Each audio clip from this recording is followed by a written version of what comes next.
Hey y'all, I'm going to read chapter 1 of the Supadupa Kid in this video in case you missed it this morning. The Supadupa Kid by Allan Jackson. Chapter 1. My name is Javon Williams. I'm a 12-year-old student at Booker T. Washington Elementary and Middle School in Littletown, New York. My hobbies are listening to music, playing baseball, and rescuing the city from peril. You see, my friends knew me as the skinny kid with the big dimples. But for those who get bullied out of their lunch money or get wedgies so often that they carry extra underwear, I go by another name, the Supadupa Kid. And this is my story. The day started out like any other Monday morning.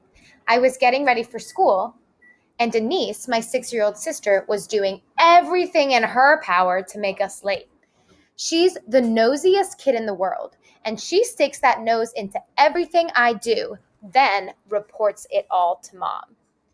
What was the sister's name? Denise.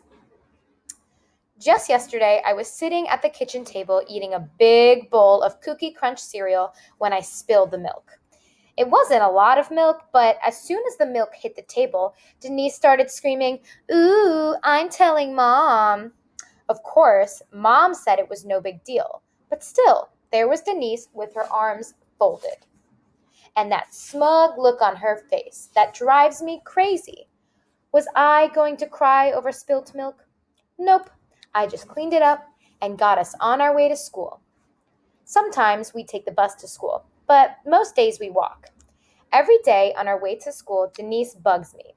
She yaps on and on, asking a million questions like why my room is so messy, and how come she has to walk to school with her brother, and why couldn't she have a cute big sister instead of a bonehead like me?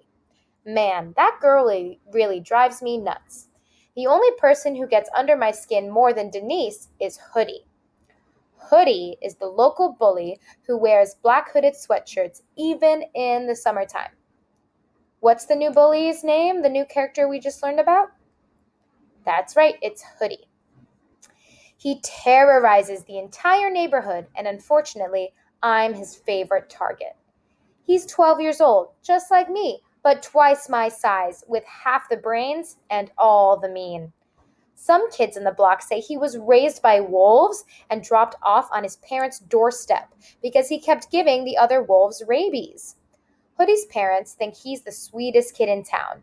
Little do they know the only sweet thing about Hoodie is the desserts he steals from kids at lunchtime. Every morning, on our way to school, Hoodie does something to annoy me. Last Friday, he hit me in the head with a balloon filled with vinegar right before Mrs. Davies' first period math test. I had to sit in the back of the class smelling like a Caesar salad until Mom brought me a change of clothes. This morning, I knew Hoodie would be up to something, but little did I know that his antics would change both of our lives forever. The weather forecast for the day said it would be partly cloudy with a chance of afternoon thunderstorms.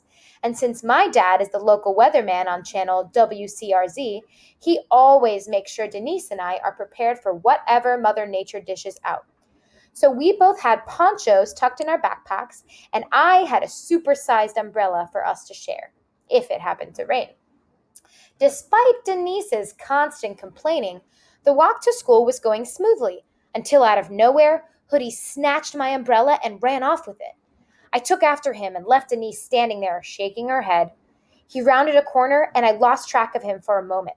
When I caught up to him, I saw him jumping out from behind a tree and running away without my umbrella.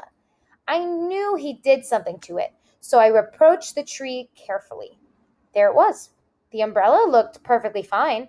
I didn't see any boogers or hamster poop on it, so I figured Hoodie was just being his normal jerky self and wanted to make me late for school. I picked up my umbrella, shrugged my shoulders, and caught up with Denise and got us to school on time, not giving the umbrella a second thought. Great job following along with me, Manzanita Mustangs. Now, I'm going to ask you to make a prediction. You can use the sentence frame, I predict blank because blank. What do you predict is going to happen next? Use what I just read to you to help you figure it out. Happy reading, and I hope you join me for Chapter 2.